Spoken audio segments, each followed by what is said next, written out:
We constantly guess what the future will look like, but we rarely ask how it will be funded. Let's run the numbers. The ocean holds trillions in minerals, so why is none of it being extracted? There is a popular narrative that deep-sea minerals could solve every resource shortage on the planet. Cobalt, nickel, copper, manganese, sitting in nodules across thousands of square kilometers of ocean floor. The assumption is straightforward. If the minerals exist in abundance, technology will eventually make it cheap to collect them. But that assumption skips the most important variable in any resource question: cost. Not cost in the abstract, but cost relative to the alternative.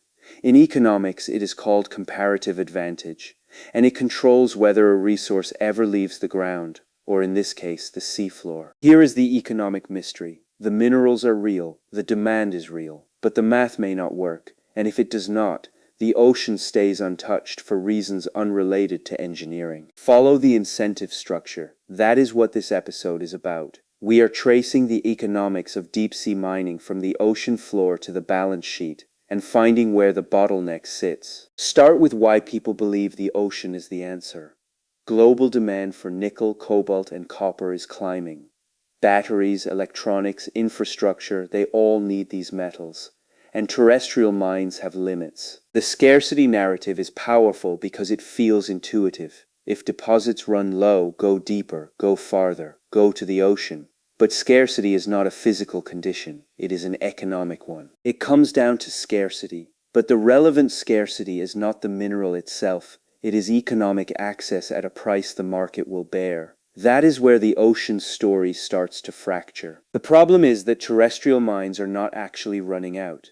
Current land-based reserves appear sufficient to meet projected demand for critical minerals including cobalt, nickel, and copper. The challenge is the central justification for going to the seafloor. If the resource is not scarce on land, deep-sea mining is not solving a supply crisis. It is competing against an established alternative. When a new entrant competes against an established supply chain, the question is whether it can deliver the same output at a lower total cost. That is the binding constraint. So let us define the mechanism. Comparative advantage, in this context, means that terrestrial mining has had decades to optimize extraction, processing, logistics, and regulatory compliance.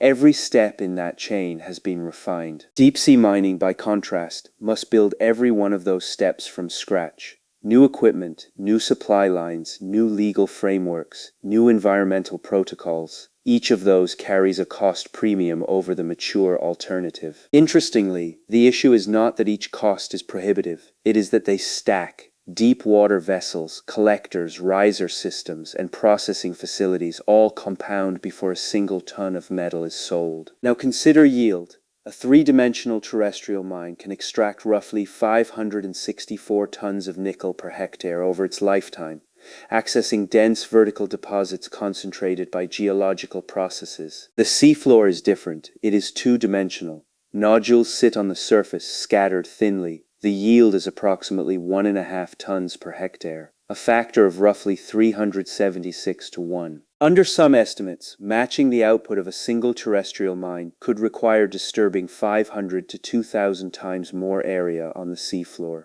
The spatial footprint alone changes the economics dramatically. More area means more equipment, more fuel, more vessel time, and more environmental exposure. Each is a line item on a cost structure competing with a land-based mine that already exists. Here is the constraint. You cannot simply scale up collection speed to close this gap. The ocean imposes physical limits: pressure, corrosion, remoteness, and the distance between the collector and the processing plant. So the core mechanism is this. Comparative advantage is path-dependent. Terrestrial mining accumulated its cost advantage not through any single innovation, but because every link in the chain was optimized over time. This creates what economists call lock-in. The existing system is not the best conceivable system. It is the one that has already absorbed the startup costs, learning curves, and regulatory negotiations. Any new entrant, no matter how rich its deposits, must overcome that entire accumulated advantage before it becomes the cheaper option. That is the economic inertia embedded in supply chains. And the inertia is not irrational. Investors, operators, and governments are not ignoring the ocean because they are unimaginative. They are responding to the cost signal.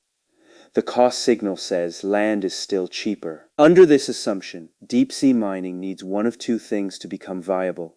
Either terrestrial costs must rise sharply, making land-based extraction uneconomical, or ocean floor costs must fall dramatically through some unforeseen efficiency breakthrough. Neither condition is guaranteed. Terrestrial reserves, while finite, are being extended by improved exploration and recycling, and ocean floor costs face hard physical constraints that technology can reduce but may not eliminate. The funding model decides what survives, and the funding model for deep-sea mining faces a projected challenge. One analysis estimates it could result in over $500 billion in total value destruction. That projection includes estimated mining losses of $30 to $132 billion, plus at least $465 billion in natural capital destruction. Returns on invested capital are projected negative. Those are model projections, not certainties, but they illustrate the structural problem. When total projected costs, including externalities, exceed total projected revenue, the rational economic actor does not invest. And this creates a feedback loop. Without investment, the technology does not improve. Without improved technology, costs do not fall. Without falling costs, the comparative advantage of land-based mining remains intact. The bottleneck is not one factor, it is the system. Each cost disadvantage reinforces the next. The supply chain on land keeps improving while the one at sea never gets the capital to catch up. There is an institutional layer to this as well. Land-based mining operates inside established legal and regulatory systems. Permitting, environmental assessment, labor law, taxation, all of it is codified, imperfect but functional. Deep-sea mining operates in international waters where the regulatory framework is incomplete. The International Seabed Authority has been debating exploitation regulations for years, and the rules remain unfinished. That regulatory uncertainty adds a cost that does not appear on any engineering blueprint. Political risk, stranded assets, and the possibility that rules change after billions have been committed. And there is a distributional question. Who bears the environmental cost? The ecosystems disrupted are shared global commons. The profits, if any, would be captured by a small number of firms and sponsoring states. Now, a rational counterpoint deserves attention. Specific minerals may face genuine terrestrial scarcity. Cobalt is geographically concentrated, and political instability in key producing regions could disrupt supply chains suddenly. In that scenario, comparative advantage could shift. If terrestrial supply becomes unreliable, the risk premium on land-based sourcing rises, and the ocean starts to look more attractive despite its higher baseline cost. But that exception has a boundary. The disruption must be sustained long enough to justify the enormous upfront capital required. A temporary spike in cobalt prices would not be sufficient. There is also a limitation in the yield comparison. Ore grades vary by site. Some seafloor deposits are richer than average. Some terrestrial mines are poorer. The ratio is an aggregate, not a universal constant. The thesis does not claim deep-sea mining can never work. It claims that under current conditions, the economics do not favor it. The conditions that would change are specific and not yet present. A validating case is oil extraction.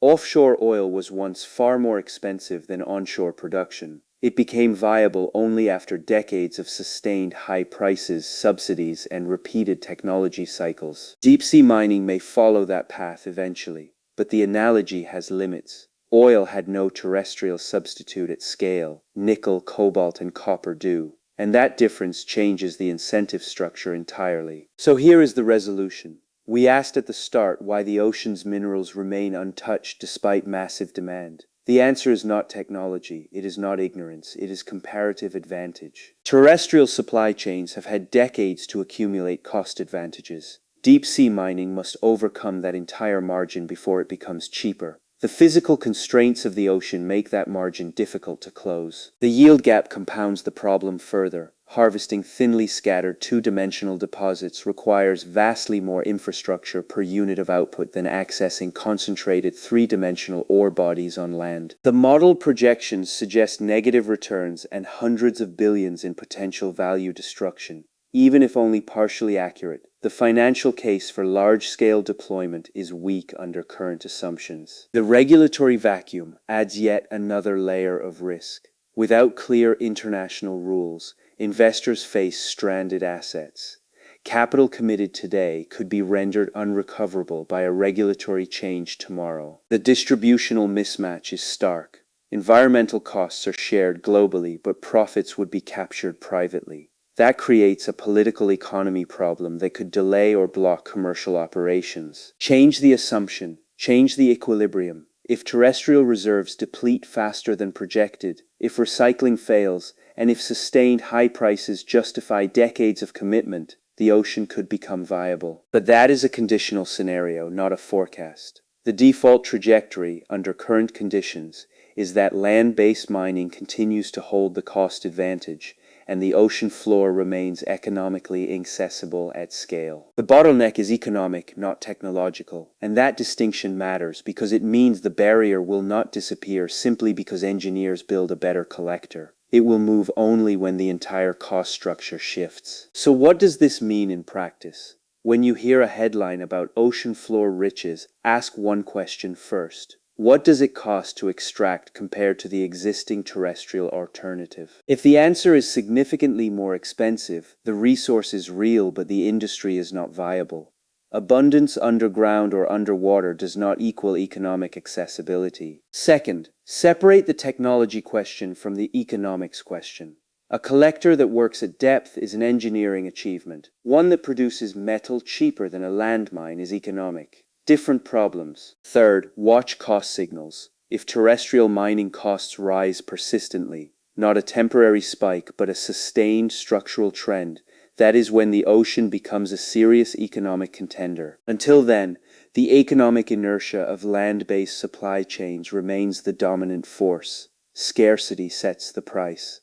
And the relevant scarcity for now favors the mine over the seafloor. Resource extraction depends not on what exists beneath the waves, but on whether the cost of reaching it can undercut what works on land. That is the test. This is not a prediction, it is a conditional scenario. If the assumptions hold, the ocean stays locked. If they change, the equilibrium shifts. That is how resource economics works. The question is not whether the minerals are there. They are. The question is whether incentives will ever align to make extracting them the better choice. Right now, they do not. The bottleneck is not at the bottom of the ocean. It is on the spreadsheet. And until the numbers change, the ocean keeps its treasure. The future is just incentives at scale. See you tomorrow.